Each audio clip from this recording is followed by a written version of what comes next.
중앙정부는 지방정부가 재정적 역량을 더욱 강화하고 국제 무대의 주역으로 자리매김할 수 있도록 적극 뒷받침할 것입니다.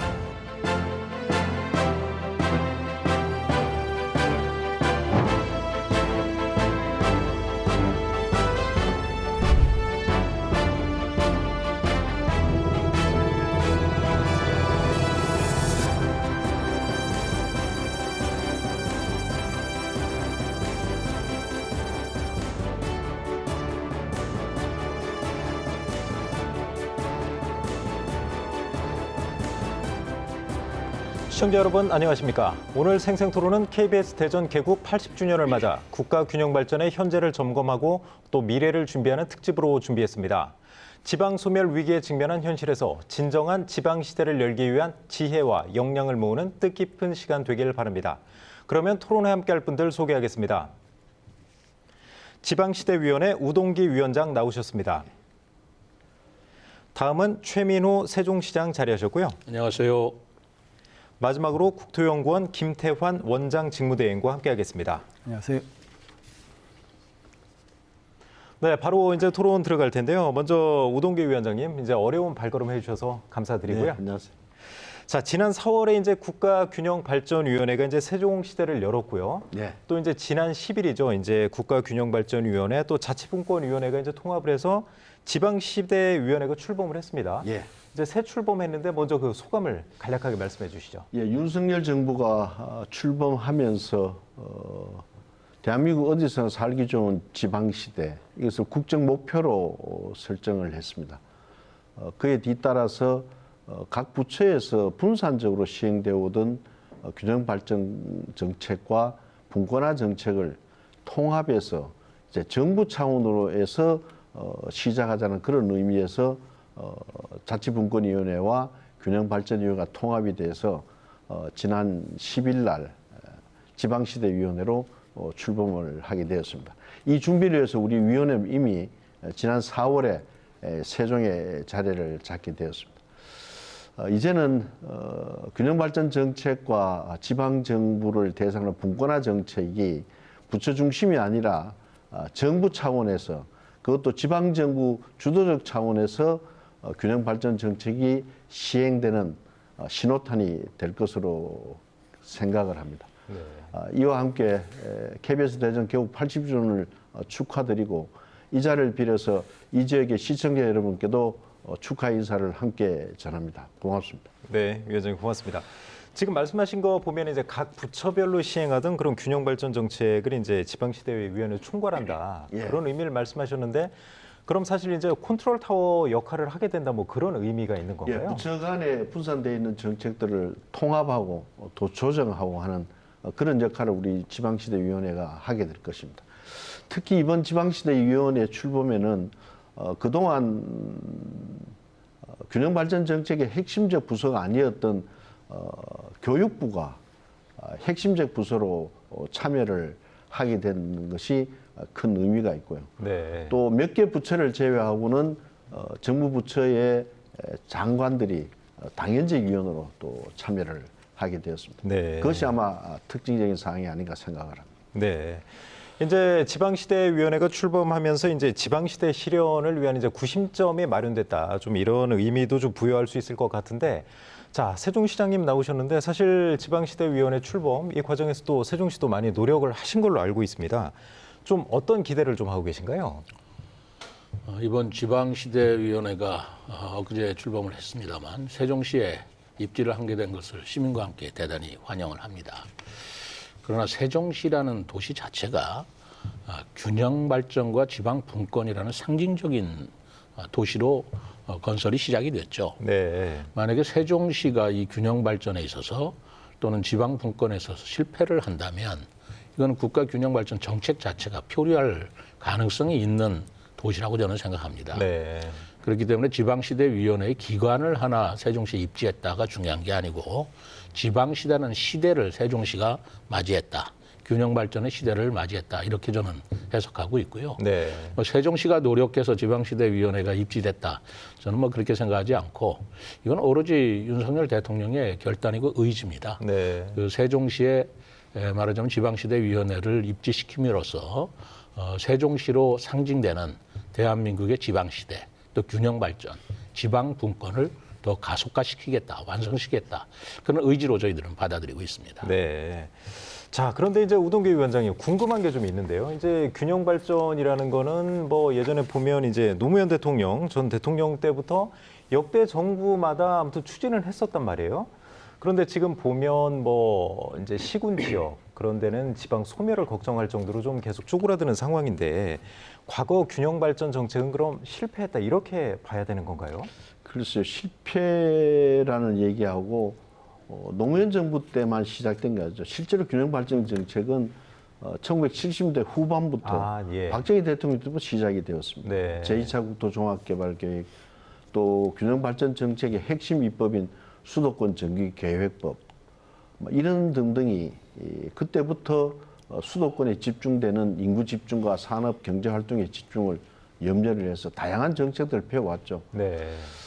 그것이 여러 가지 이유들을 들 수 있습니다만은 그런 정책을 과거 어느 정부도 관심을 두지 않는 정부가 없었는데도 불구하고 지금 현재 수도권의 인구 집중률은 벌써 50%를 넘어섰고 그렇죠.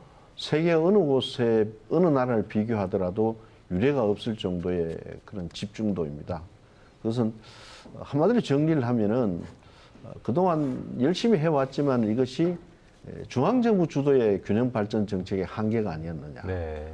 지방이 주도를 해봤더라면 하는 그런 아쉬움이 남는 정책이죠. 그건 다시 말씀드려서 중앙 집권적 정치 체제가 균형발전 정책에 그렇게 효율적이지 못했다. 그렇게 평가할 수 있겠습니다. 네. 그럼 뭐 앞으로 이제 지방시대위원회에서 과거에 이제 그런 실패했던 걸 좀 실패라고 하긴 그렇지만 그런 이제 문제점들을 좀 개선해 나가면서 훨씬 이제 효율적으로 처리할 수 있다 이 말씀이시죠? 예, 그래서 첫째 우리 지방시대위원회의 균형발전 정책의 첫째 전략이 지방분권적 정부 개조, 네. 지방분권적 국가경영 시스템을 구축하는 것을 첫째 전략으로 삼아서 이제는 지방이 주도하는 균형발전 정책을 해보자. 네. 수도권의 규제를 통해서 반사적 이익을 얻어서 지방이 발전한다는 하향 평준화 정책이 아니라 지방이 주도해서 전국 우리나라 국가가 균형 발전을 이루는 상향식 평준화 정책을 한번 펴보자. 네. 또 하나는 수도권에 집중되고 균형 발전에 역행한 정책 중에 하나가 교육인데 그동안 과거 어느 정부도 교육 계획을 균형 발전 정책, 지방을 상생시키고 지방을 활력 있게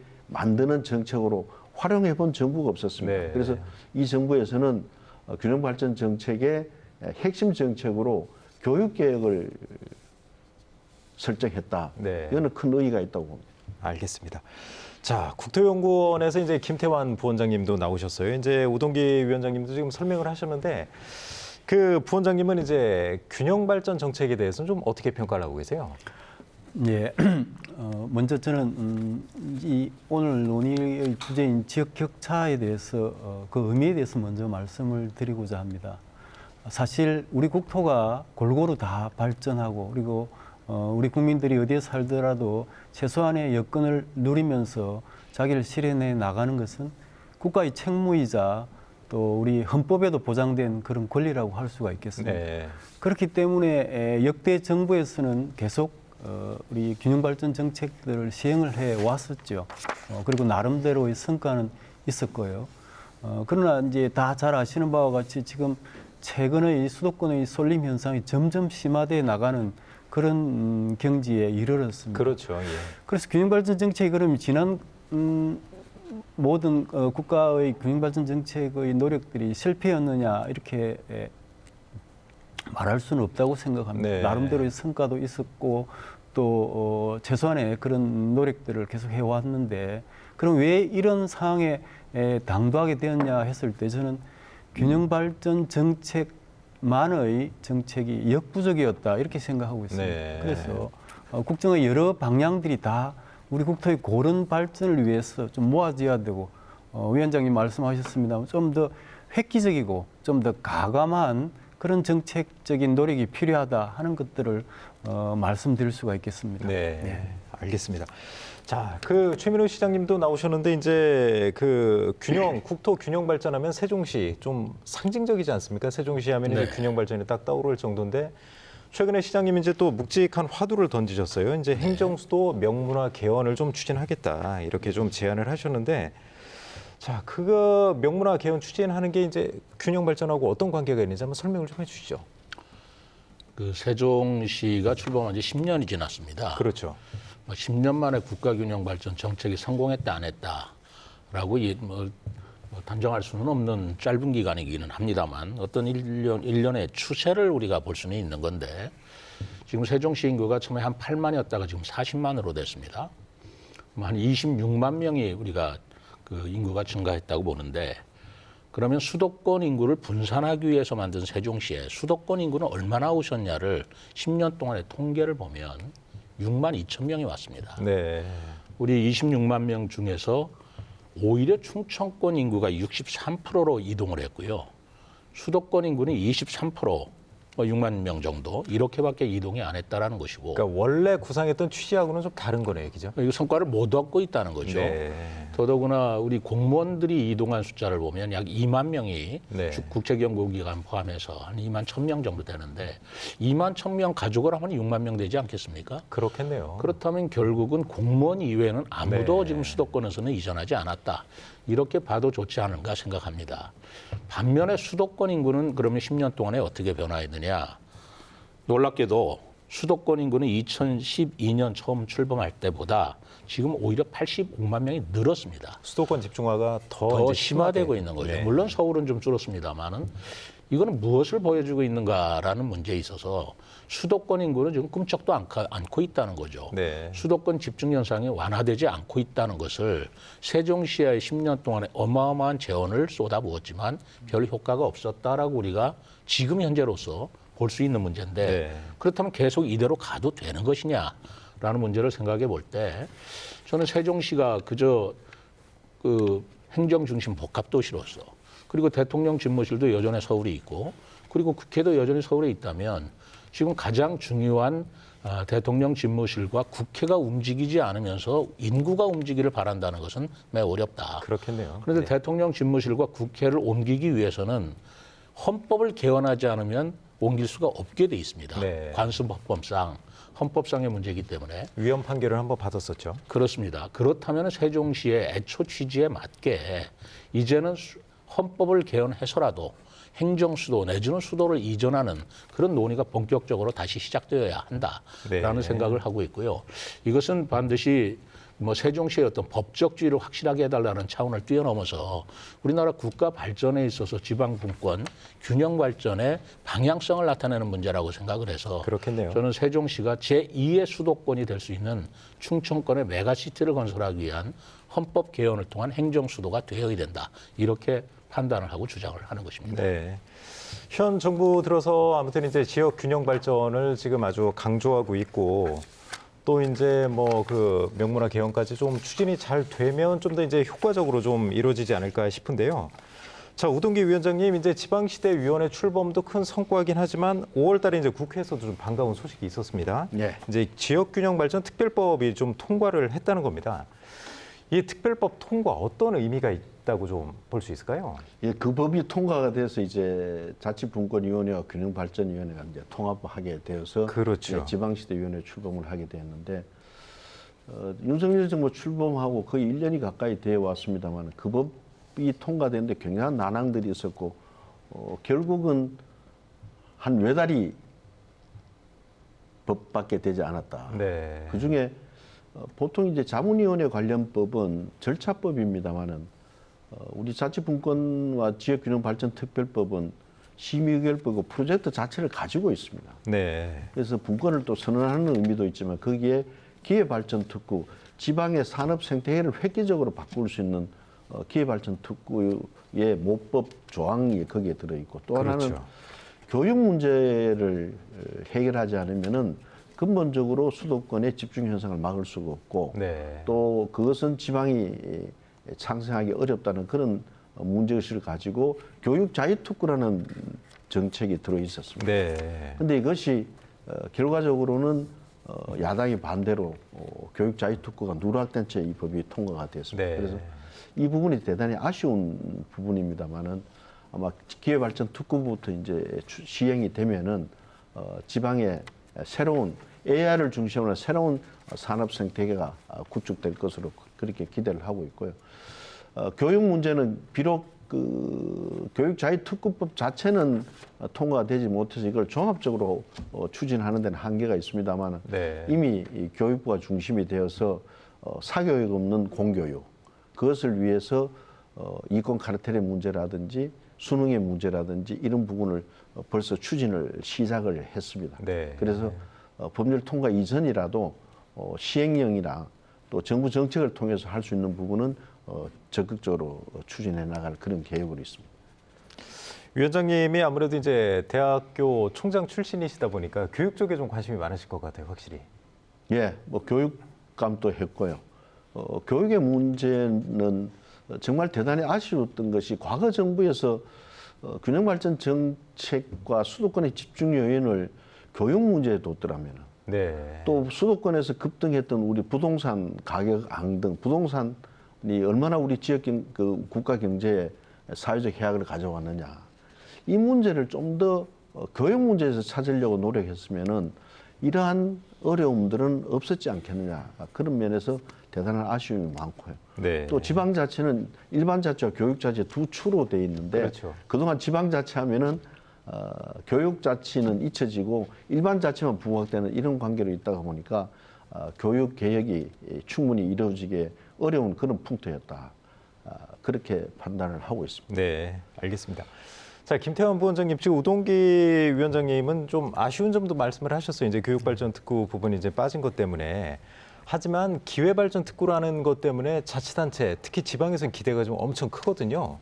어떻게 좀 보세요? 이제 효율적으로 좀 운영해야 될 텐데. 예, 저도 특별법이 여러 가지 어려움 속에 통과되어서 아주 기쁘게 생각하고 있습니다. 네. 방금 말씀하신 대로 기회발전 특구는 실질적으로 지방에 투자를 촉진하기 위한 수단을 우리가 갖게 됐다 하는 차원에서 굉장히 의미가 크다고 생각합니다. 그러나 이전에도 여러 가지 특구 제도 등이 시행이 되어 왔고 그 과정에서 여러 가지 오류가 있었던 것은 사실입니다. 네. 그래서 이번에 기회발전 특구는 그런 오류를 답습하기보다는 좀 더 정교하게 접근할 필요가 있다 이렇게 생각이 되고요. 저는 기본적으로 지방 시대에 맞게 이 기회발전 특구를 좀 제도를 설계해야 된다 이렇게 생각합니다. 네. 예를 들어서 지역에서 좀 더 창의적인 아이디어를 내고 지역이 주도하는 계획을 수립하고 그리고 지역의 발전 전략에 가장 부합하는 투자를 촉진하고 이에 맞춰서 중앙과 지방이 맞춤형으로 지원할 수 있도록 이렇게 운영돼야 된다고 생각합니다. 네. 그래서 지방의 창의성이 굉장히 중요하고요. 지정만 되었다고 해서 그게 효과가 자동적으로 그렇겠죠. 따라오는 것은 네. 아닙니다. 그리고 이 제도의 일차적인 목표를 수도권에 있는 자본을 지역에 지방에 투자하기 위한 것에 일차적인 목적이 있다면은 지역의 낙후도에 따라서 좀 더 파격적인 그런 세제 혜택을 주는 방안도 좀 생각해 볼 수 있지 않겠냐 네. 이렇게 생각을 하고 있습니다. 그렇겠네요. 예, 어쨌든 이 새로운 제도가 정부에서 마련이 됐는데 지방에서 어떻게 잘 활용할지 하는 것들은 지역민들과 같이 지역의 여러 주체들과 같이 좀 머리를 맞대고 잘 활용할 수 있도록 하는 것이 제도의 취지에 가장 부합한다 이렇게 생각이 됩니다. 지금 그 네, 말씀하신 부분을 저희들이 굉장히 유의를 하고 있습니다. 그렇겠네요. 이 기회발전특구는 산업단지를 개발하고 뭐 인프라를 깔고 하는 것이 아니라 기존에 있는 산업단지를 앞으로 만들어질 이런 산업 생태계를 활성화시키는 일종의 소프트웨어입니다. 네. 그래서 이 부분은 이때까지 우리나라의 개발 관련 법제들이 법률과 시행령 중심으로 돼 있어서 자치계획법제에 대한 자치권이 거의 없었습니다. 그래서 네. 이번에 우리가 첫 케이스로 이 기회발전특구를 추진하는 법률에는 시행령에서는 절대 해서 안 될 네거티브 사항만 부여를 하고 나머지는 다 조례로 위임을 해서 지방 스스로가 기회발전특구 제도를 활용할 수 있는 지혜를 모을 수 있도록 그렇게 열어드리려고 합니다. 그리고 그저께 경제정책운영위원회에서도 발표했습니다마는 이때까지 산업단지 산업정책은 법인세 일부와 지방세 감면 중심으로 이루어졌는데 그렇죠. 이번에 국세인 상속세와 소득세까지 아주 파격적인 인센티브. 네. 또 하나는 민간 자본을 유치를 하는데 보통 재개발이나 상가 개발 같은 거는 회행 기간이 한 2, 3년밖에 되지 않기 그렇죠. 때문에 펀드레이징이 되는데 이 지역 개발 사업은 10년 이상이 걸리거든요. 네. 그래서 민간 자본을 유치하기 대단히 어려웠는데 이러한 민간 자본이 일정 기간 이상 투자를 할 때는 소득세를 감면해서 민간 부분에서도 자본을 창출할 수 있도록 네. 그런 제도까지 담고 있다는 말씀을 드리겠습니다. 자, 최민우 시장님은 좀 지자체 입장에서도 이제 큰 기회가 될 것 같은데 어떻게 좀 준비하고 계신가요? 저는 아까 우동규 위원장님 말씀하셨는데요. 그 기회발전 특구하고 교육 자유 특구 이것이 지방분권의 맥을 상당히 잘 짚은 정책이다라고 생각을 하고 있습니다. 왜냐하면 왜 서울에서 사느냐를 물어볼 때요. 아파트 값도 비싸고 교통비도 비싸고 살기는 어려운데 네. 왜 서울로 가느냐 할 때 두 가지를 꼽습니다. 하나는 교육 문제, 그렇죠. 하나는 일자리 문제거든요. 그렇죠. 그 두 그러니까 가지가 전부죠. 거의. 그렇습니다. 네. 그러니까 교육 문제를 서울에서 풀어주지 않는 이상 서울로 인구가 몰릴 수밖에 없고 일자리가 서울에 또 집중되어 있는 이상 지방으로 내려올 가망성은 없는 거 아니겠습니까? 그렇기 때문에 교육 자유 특구라는 걸 통해서 서울에서 행해지고 있는 여러 가지 그 교육의 어드밴티지가 지방에서도 될 수 있다라는 것과 그리고 기회발전 특구를 통해서 자치단체가 스스로 일자리를 창출할 수 있는 잠재력을 키워준다면 그러면 지방분권도 이루어질 것이라는 그런 생각을 쭉 해왔는데 그 두 가지 정책을 지방분권의 핵심 정책으로 추진하고 있는 것에 대해서 저는 대단히 찬성을 합니다. 네. 그렇기 때문에 이제 교육자유 특구가 이번에 법에서 빠진 게 굉장히 아쉽습니다만 지방에도 교육에 관한 어떤 자율성 내지는 특성이 있어야 되고요. 기회발전 특구는 한 가지 더 말씀드린다면 이제까지 어떤 특구 제도다 그러면 전부 다 응모를 해요. 그래서 중앙부처 심사를 합니다. 그래서 합격한 데를 갖다 주는 거예요.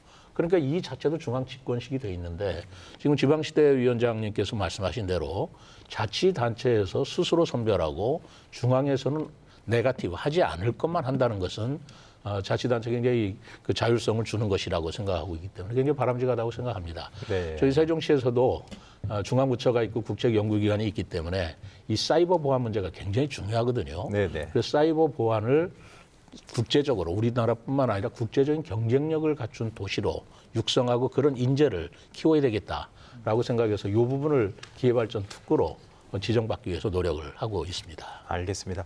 뭐 이 부분에 대해서 이제 관심도 많고 더 얘기하고 싶지만 사실 좀 중요한 또 주제가 남아 있습니다. 이제 우동기 위원장님 어렵게 모셨는데 사실 요즘 어디 이제 지역 강연도 많이 다니시고 하는 걸로 알고 있는데 그 2차 공공기관 이전 관련 질문 많이 받으시죠? 예. 사실 대전하고 이제 충남 쪽에서도 큰 기대를 걸고 있었는데 올해 안에 좀 상반기 아니면 하반기라도 발표나지 않을까 기대를 하고 있었는데 지금 돌아가는 거 보면 혹시 내년으로 밀리는 거 아니냐 이런 우려가 좀 나오고 있어요. 위원장님 나오셨으니까 뭐 속 시원하게 말씀해 주시죠. 예, 그런 가능성이 있습니다. 아 그렇습니까? 예. 왜냐하면 우리가 6월에 기본계획을 발표를 하려고 준비를 해왔는데 네네. 예상외로 1차 때보다가 더 심한 갈등 현상이 벌써 일어나기 시작을 했습니다. 예를 들어 그전엔 그런 현상이 없었습니다만은 혁신도시와 비혁신도시 간에 이 갈등이 국회에서 서로 다른 법률이 지금 제기가 돼요. 네. 또 지역 내 갈등이 또 생기기 시작을 했습니다. 예를 들어서 그 전까지는 혁신도시가 도 단위 간의 경쟁이었으면은 이제는 도 안에 기초정부끼리의 또 경쟁이 그렇죠. 치열해서 제가 조금 여기에 좀 늦게 도착한 이유도 한 지역에 두 시장 군수님이 같이 오신 거예요. 서로 반대 의견을 가지고. 네.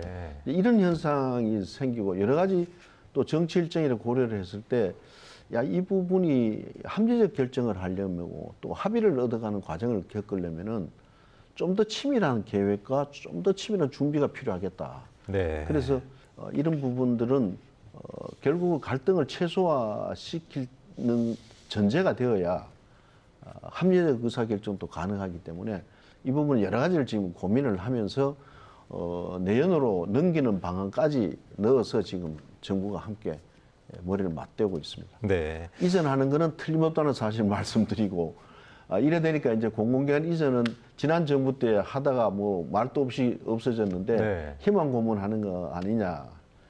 우리 지방시대위원회가 세종시를 이전하는 목적이 원래 대통령 직속기관은 서울에 근무하도록 돼 있습니다. 규정 네. 자체가. 여기 온 것은 공공기관을 2차 공공기관을 좀 더 효율적이고 좀 정당성을 가지고 설득하기 위해서 내려온 겁니다. 이 지방시대위원회가 서울에 있으면서 다른 공공기관을 자꾸 뭐 지방에 가라 한다는 거 이게 설득력이 없잖아요. 그렇죠. 그래서 우리가 세종시를 이전하는 큰 이유 중에 하나도 공공기관 이전을 좀 더 원활하고 지방정부와 좀 더 긴밀한 소통의 채널을 열기 위해서 왔기 때문에 이 부분은 걱정하지 않으셔도 된다. 이런 말씀을 이 기회를 빌어서 말씀을 드리겠습니다. 위원장님이 이제 지금 뭐 말씀을 그렇게 하셨지만 사실 희망 고문이라는 말씀을 하셨는데 예. 대전하고 충남은 이제 혁신도시 지정된 이후에 공공기관 이제 이전만 기다리고 있었는데 전 정부에서도 안 됐고 올해는 될까 좀 기대를 하고 있었는데 이것도 안 돼서 사실 실망이 크거든요. 그리고 이제 총선 이후로 미뤄지면 총선 때 이제 이게 선거 공약화돼서 경쟁이 더 좀 갈등이 치열해지지 않을까요? 오히려 이 과정이 총선 전에 아무리 땡겨도 다 마칠 수 없는 과정입니다. 아, 예. 최소한 미니멈 2년 정도 이상의 시간이 소요된다는 말씀을 드리고, 대전 충남의 문제만이 아니고 또 더 긴박하게 더 절박하게 기다리는 시도도 많다는 사실 함께 좀 걱정을 해줬으면 좋겠습니다. 네, 알겠습니다. 자, 김태원 부원장님은 근데 어떻게 보세요? 저는 좀 걱정되는 게 뭐 지금 위원장님께서는 이제 좀 시간상의 문제도 있고 여러 가지 이제 말씀을 하셨는데 총선 이후로 좀 미뤄진다면 총선 때 이제 좀 선거 쟁점화 가능성도 있고 지역과 갈등이 좀 심해지지 않을까 이런 부작용을 우려하는 목소리도 사실 나오고 있어요 지금. 이게 공공기관 이전 자체가 목적이 아니죠. 공공기관 이전을 하는 것은 이제 국토 균형 발전을 이루기 위한 그런 목적이라고 생각을 합니다. 사실은 이 공공기관 이전이라는 것이 우리나라에만 있는 정책도 아니고 영국이나 프랑스나 일본 등등 많은 국가에서 이런 공공기관 이전 정책을 시행을 해왔었습니다. 네. 그래서 특히나 지금 수도권의 쏠림이 점점 심해지고 모든 젊은이들의 눈이 이 서울로 수도권으로만 향한 시점에 있어서 공공의 이전 정책은 여전히 유효한 수단이다. 이런 생각을 하고 있습니다.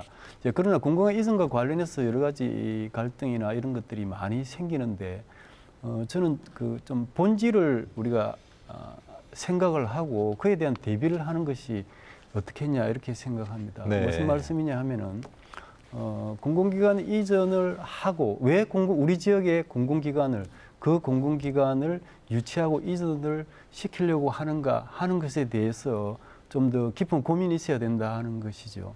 공공기관을 이전을 하는 것 자체, 우리 지역에 데려다 놓는 것 자체가 목적이 아니고 지역 발전의 한 주체로서 또는 소중한 어떤 자산으로서 지역에 뿌리를 내리게 하고 또 지역에서 어떤 시너지를 내도록 하기 위해서 지역이 좀 더 고민을 하고 준비하는 그런 시간이 필요하다고 생각합니다.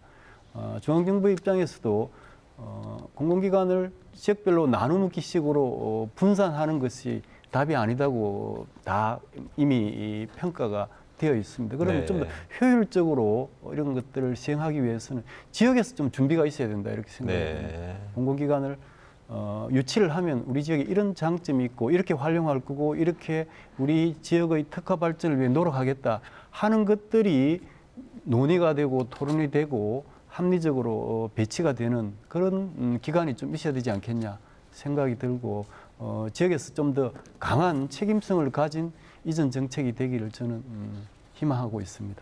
그러니까 정부가 일단 이제 500개 이상이 지금 될 거라고 하는데 그 기관들의 이제 이전 방침은 밝혔고 위원장님 말씀하신 대로 분명히 이제 이루어지긴 한다고 하셨어요. 그러면 그 기관들을 이전 받기 위해서 자치단체 좀 유치를 희망하는 그쪽도 노력을 그만큼을 더 해야 된다 이 말씀이시죠? 그렇습니다. 많은 기관을 유치하겠다 또는 어떤 그런 큰 영향력을 가진 기관을 유치하겠다가 목적이 아니고 네. 어떠한 유형, 어떠한 기능을 하는 기관을 우리 지역에 유치해서 우리 지역이 가지고 있는 자원과 어떻게 시너지 효과를 낼 것인가, 그리고 우리 지역에 있는 인력들을 활용해서 이 기관들을 더욱더 같이 성장해 나간다는 그런 동방성장의 목표를 가지고 준비를 하면 좋겠다 하는 희망을 가지고 있습니다. 네. 지금 이제 전국의 자치단체가 이제 공공기관 이전 이쪽에 이제 지금 주목하고 있다면 사실 세종시는 이제 현안 사항이 국회 세종의사당 건립 아니겠습니까? 근데 좀 답답해요. 국회 규칙 제정도 좀 미뤄지고 있고 좀 어떻습니까? 좀 잘 안 풀리고 있잖아요, 지금. 저는 큰 틀에서 보면 이 국회도 공공기관 이전과 같은 비슷한 딜레마를 지금 겪고 있다라고 생각을 합니다. 네. 지금 우리 두 위원장님하고 유 교수님께서 말씀하신 대로 받아들이는 지역에서의 문제도 물론 있지만 가고자 하는 또는 대상이 되는 기관 내부에서도 굉장히 저항이 심한 게 사실입니다. 네. 국회 같은 경우에는 받아들이는 쪽은 문제가 없습니다. 우리 충청권에서 누가 국회 오는 걸 반대하겠습니까? 그렇죠. 서로 오라고 하죠, 지금. 네, 세종 시민은 뭐 아주 쌍수를 들어서 아주 열망하고 있고요. 지금 설계비니 부지 매입비니 예산까지도 다 확보가 됐습니다. 네. 그런데 원로는 찬성하는데 우리 국회에서 강론에 있어서 어떤 상임위가 갈 것이냐, 어떤 사이즈로 갈 것이냐에 국회 규칙에서 통과가 지금 안 되고 있는 문제거든요. 네. 이걸 마치 어떤 정치권의 여야 간의 대립이다, 정쟁이다라고 보는 시각은 저는 그렇지 않다고 봅니다. 왜냐하면 우리 충청권 지역에서 여야를 막론하고 누가 이걸 반대하겠습니까? 이 문제는 여야 간의 문제가 아니고 지역 간의 문제가 아닌가라고 저는 의심을 하고 있습니다. 네. 예를 들어서 서울에 사시는 국회의원들께서 자기가 속하는 상임위원회가 세종시로 옮긴다는 거에 대해서 뭐가 그렇게 좋아서 박수치며 빨리 가라고 할 수 있겠는가? 라는 생각이 들더란 말입니다. 시장님 말씀은 그럼 여야의 문제가 아니다 이 말씀이신가요? 저는 그렇죠? 여야의 문제가 아니라고 생각합니다. 네. 여야의 문제라면 뭐 민주당이나 또는 국민의힘이나 민주당과의 어떤 그렇죠. 쟁점이 되는 사항인데 이건 쟁점이 없습니다. 네. 누구든지 그건 옳다, 해야 된다. 당이론에서는 다 찬성을 하고 있고 오히려 불가역적인 결정이다. 되돌릴 수 없다라는 것에 의지를 모으고 있는데 강론에 가서 세부적인 것에 가서 누가 갈 것이냐, 어느 위원회 갈 것이냐에 대해서 의견 합치를 못 보고 있는 것입니다. 네. 그렇기 때문에 이것은 우리 뭐 지역 얘기를 해서는 좀 안 됐습니다만은 우리 충청권 우리 주민들과 우리 여야 정치인들이 더욱더 힘을 합해서 약속대로 국회가 올 수 있도록 이전될 수 있도록 힘을 합할 문제지 우리끼리 여야의 쟁점 문제로 볼 일은 아니라고 그렇죠. 저는 생각하고 있습니다. 자, 우동기 위원장님은 좀 어떻게 보세요? 이거는 지금 대통령께서도 이제 대선 후보 시절부터도 이제 세종시 방문하시면서 강조하셨던 문제인데 사실 의외로 좀 풀릴 것 같았었는데 잘 안 되고 있단 말이에요. 어떻게 보세요, 위원장님은? 이게 그렇게 간단한 문제는 아니죠, 사실. 네. 아까 말씀드린 대로 국회는 국회의원들도 있지만 사무처 직원들도 있고 이분들한 정주 여건 문제, 또 행정부에 소속되는 공공기관하고 또 다른 입장을 가지고 있어요. 네. 이제 이런 문제들이 얽혀 있기 때문에 세종으로 이전을 하고 제2국회의사당을 건립해야 된다는 것은 찬성을 하지만은 그 강론의 결론을 내는데 좀 시간이 걸리는 거 아닌가. 그렇겠네요. 저희도 기회 있을 때마다 이 부분을 대단히 강조를 하고 있습니다만은 이 부분에 대해서 좀 속 시원한 그런 해결책이 대안이 제시 안 돼서 대단히 답답하게 좀 생각을 합니다. 위원장님도 그 지역 균형 발전 이제 주도적으로 추진하고 계신데 국회 세종의사당 이전은 반드시 좀 빠른 시일 내에 돼야 된다는 거는 찬성을 하시는 거죠, 강론에서는? 그럼 예를 들어서요, 행정부 조직이면은 우리가 9월 24일인가 작년 세종 국무회에서 대통령께서 지방시대의 전신인 균형발전위원회에 세종 이전 계획을 발표를 하셨어요. 네. 그때부터 준비를 해서 이제 우리가 4월에 이사를 왔거든요. 근데 국회는 좀 달라요. 이게. 그렇겠네요. 예. 대통령의 행정력이 미치지 않는 곳. 이게 이제 한계가 아닌가 생각을 합니다. 자, 그러면 김태환 부원장님은 좀 해법이라고 하면 좀 어떻게 좀 이게 빨리 추진이 될까요? 예, 저는 사실 이게 어떤 균형 발전을 하겠다는 의지의 표현 또는 앞으로 계속 실천해 나가겠다는 그런 의지를 판가름할 수 있는 게 아닌가 저는 이렇게 생각합니다. 네. 시장님께서 세종시 충청권의 여망이 크다 이렇게 말씀하셨는데 그것은 국가 전체적으로 우리 세종시의 문제가 아니라 균형 발전을 위해서 만들어진 도시이고 또 이 균형 발전을 국가 균형 발전의 어떤 중추로서 역할을 하기 위한 사업이거든요. 그래서 사실은 모든 지역이 연대하여서 이 세종국회의사당을 가시적으로 추진할 수 있도록 힘을 합하는 게 균형 발전의 취지에 더 부합한다 이렇게 생각을 하고 있습니다. 네. 시장님 어떠세요? 이 대전 충청권의 정치력 세종까지 가서 하면은 이거 그렇게 어려운 문제가 아닐 걸로 생각하는데. 그래서 지난번에 제가 우리 대전시장님, 충남지사님, 충북지사님들께 요청을 드렸습니다. 이것은 세종시의 문제가 아니고 국가적인 문제이기는 하지만 우리 충청권에서 좀 결집하는 모습으로 국회에 좀 건의도 하고 지역 국회의원님들이 더욱 활발하게 좀 노력하셔야 되는 거 아닙니까? 그래서 같이 7월 24일인가요? 같이 모여서 네. 같이 공동선언도 하고 축구도 예. 하는 그런 행사 대회를 우리 기획하고 있습니다. 사실 위원장님 말씀하신 것처럼 이제 지역 국회의원들도 지금 많이 있고 또 사실 자치단체장들 다 이제 뭐 목소리 크신 분들이잖아요. 그래서 네. 좀 같이 하시면 좀 빨리 이루어지지 않을까 그런 기대를 좀 한번. 수도권에 있는 국회의원들의 목소리와 숫자도 만만치 않습니다. 네, 알겠습니다. 이 부분 아무튼 시장님이 좀 책임지고 주도적으로 좀 한번 진행해 주시기 바랍니다. 예, 최선을 다하겠습니다. 우동규 위원장님, 이 부분도 좀 여쭤보고 싶어요. 이제 지방 분권 쪽에서 저희 계속 얘기를 하고 있는데 이제 지방 분권이면 중앙 정부의 이제 권한을 좀 지방에 이양하는 것도 좀 중요하잖아요. 이 부분은 지금 어떻게 진행이 되고 있나요? 아마 역대 정부보다는 더 많은 일들이 권한 이양 부분들이 신속하게 지금 추진되고 있고요. 네. 과거 정부는 권한 이양을 업무 하나하나를 대상으로 해서 중앙 정부가 권한 이양하고 싶은 업무, 지방 정부가 받고 싶어하는 업무 이런 형태로 결정을 했어요. 네. 예를 들어 제주도는 특별자치도 2006년에 시작하면서 4,700개 업무를 약 20년 정도 걸려가지고 업무 이양이 됐습니다. 네. 또 작년에 우리가 정부가 나서서 한 6개월 해보니까 160개밖에 발굴을 못 하겠더라고요. 그래서 이렇게 해서는 시간의 문제도 문제지만은 국가 경영의 판이 안 바뀌어지고는 이거는 그저 사무 배분만 이루어지는 형태로 분권 국가가 될 수가 없다. 네. 우리가 이제 그 분권을 주장하는 이유는 중앙 정부가 일을 많이 하고 적게 하고 지방 정부가 많이 적게 하는 문제가 아니라 우리 공동체가 지속 가능하게 발전할 수 있는 모델이 집권 모델이 더 바람직한 정치 체제 모델이냐, 분권 모델이 더 바람직한 정치 모델이냐는 정치 체제냐는 이 문제의식이 생긴 것이거든요. 네. 그럼 대한민국이 지금 4만 불 시대에 지금 허덕이고 있는데 국토 면적의 11.8%를 활용한 이 경제 활동 규모 이게 정상이냐? 네. 이 11.8% 50%는 넘고 또 국회의원의 60%에서 70% 가까이가 공동체 재원 배분을 결정하는 권한이 비례대표 포함하면 그렇습니다. 네. 이런 구조가 과연 우리가 5만 불 시대도 다시 도약할 수 있는 국가가 될 수 있느냐? 이런 체제에서 나온 결론이 결국은 중앙 집권의 한계를 인식을 하고 우리가 분권 지향의 국가로 갈 때 다시 한번 도약할 수 있다. 이런 판단에서 갖고자 하는 것이거든요. 네. 그래서 이 부분에 대해서는 업무 하나를 이양하고 이관하는 문제가 아니라 국가 경영의 판을 한번 바꿔보자. 그런 측면에서 지금 분권 업무를 접근하기 때문에 좀 파격적인 그런 제도가 나오지 않을까 생각을 하고 있습니다. 네.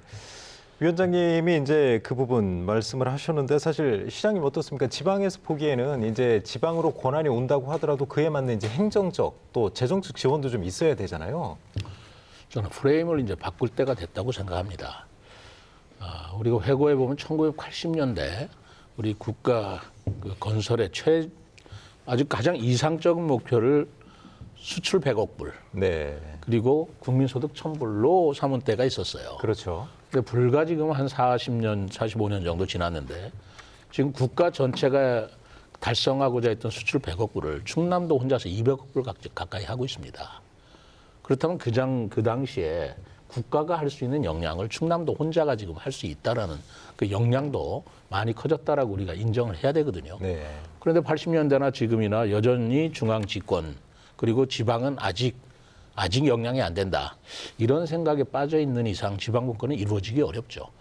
저는 아까 그 우동규 위원장님께서 기회발전 특구를 하면은데 이제는 그 프레임을 바꿔서 시행령에 오히려 네거티브를 하겠다. 해서는 안 되는 것만 열거를 하고 모든 것을 자치단체가 할 수 있도록 해주겠다라는 그 발상이 지금 전 법제에 이제 통용이 돼야 될 때라고 생각합니다. 네. 중앙지방협력회의라고 그 윤석열 대통령하고 17개 시도지사가 주기적으로 만나서 회의를 하는데요. 그때 윤 대통령이 그런 말씀을 하시더라고요. 지금은 중앙부처에서 무엇을 지방에 이양할 것인가를 생각하지 말고 지방에서 다 하되 중앙이 하지 않으면 안 될 일이 무엇인가 네. 그것을 골라내야 될 것이다. 그렇게 얘기를 하는데 지방자치단체장 입장에서는 굉장히 환영을 하고 박수를 쳤어요. 그렇기 때문에 이제는 좀 프레임을 바꿔서 지방에 대한 불신이라든가 지방에 대한 잠재력 역량을 아직도 못 믿어하는 단계는 이제는 지나지 않았겠는가. 그렇다면 지방이 가장 어려운 게 재정적인 문제거든요.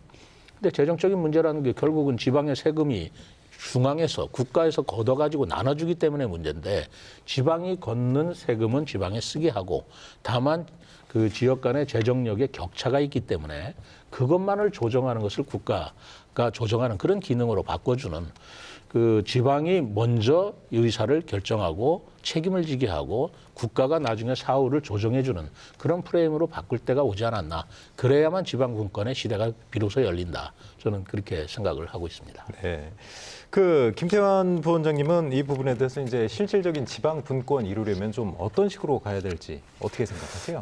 예, 이번에 분권법하고 균형발전에 관한 법이 하나로 통합된 특별법이 네. 시행이 되지 않았습니까? 이제 그래서 굉장히 의미가 크다. 그 이야기는 분권과 균형발전이 뗄래야 뗄 수 없는 관계이고 계속 균형발전을 위해서 분권이 필요하고 분권을 통해서 또 균형발전을 이루 나간다는 그런 법 정신이 정책으로도 시행이 될 거로 이렇게 저는 기대하고 있습니다.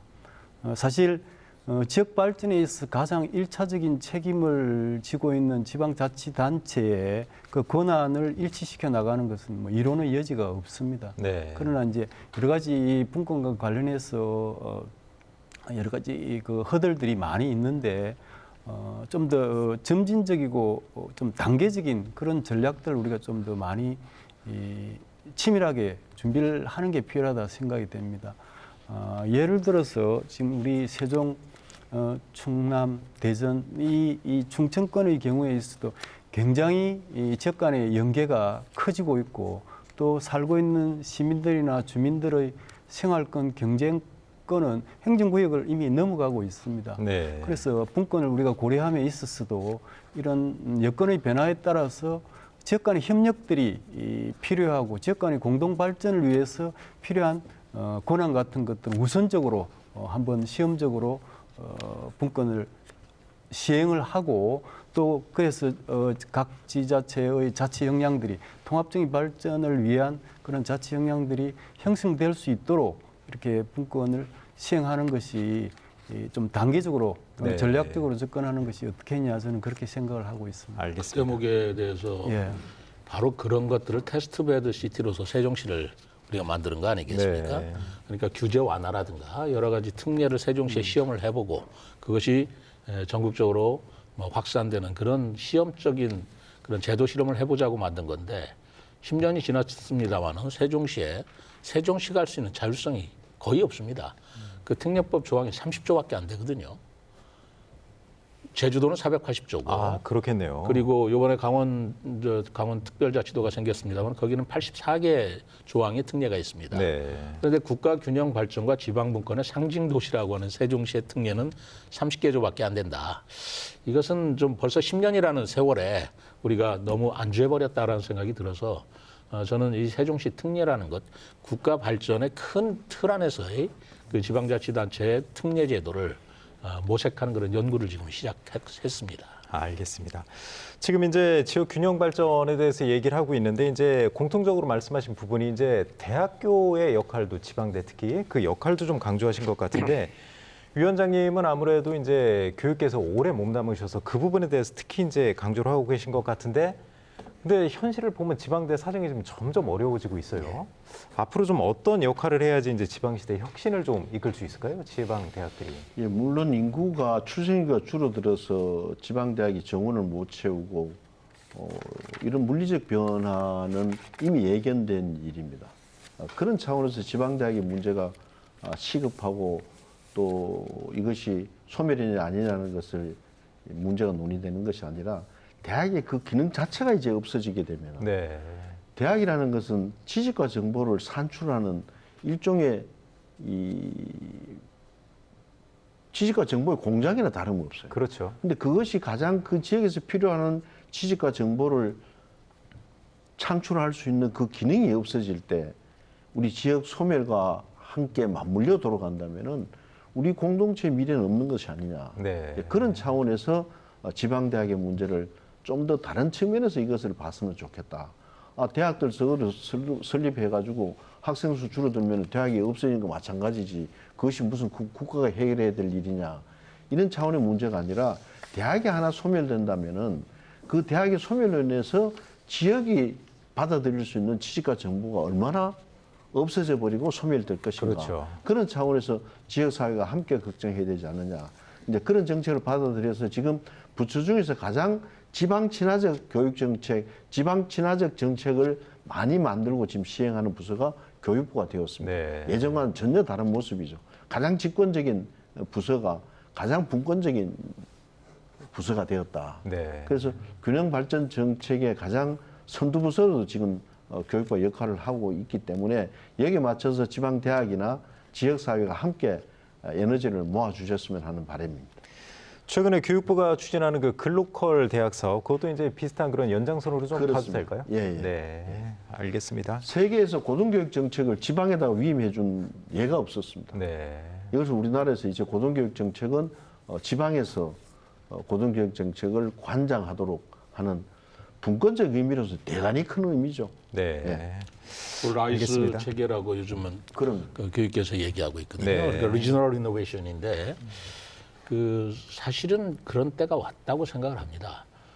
지방 대학이라고 해서 그 지역에 있는데 자치단체가 전혀 관여하지 못한다. 성역화되어 있는 지역이다.